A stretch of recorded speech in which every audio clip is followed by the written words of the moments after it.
Let's learn about CAG 2.1 Success Criterion 2.4.4 Link Purpose, in context.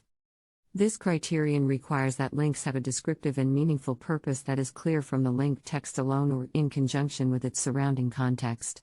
This helps users who rely on screen readers or other assistive technology to understand the purpose and destination of the link without having to click on it.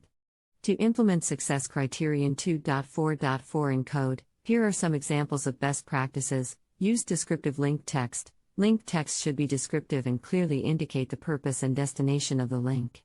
Avoid using generic link text such as click here or read more, as they do not provide any context. Use context to clarify the link purpose. The link text should be accompanied by additional information in its surrounding context that clarifies the purpose and destination of the link. This may include headings, paragraphs, or other content that provides more information about the link.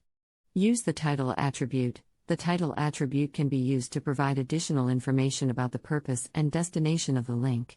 However, the title attribute should not be relied upon as the sole means of conveying the link's purpose, as some assistive technologies may not support it.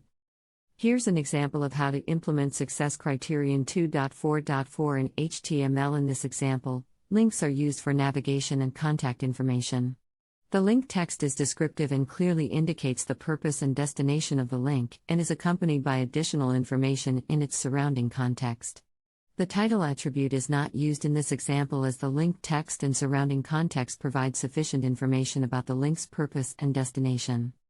By following these best practices, the links on the web page meet Success Criterion 2.4.4 by providing a clear and meaningful purpose that is conveyed through the link text alone or in conjunction with its surrounding context.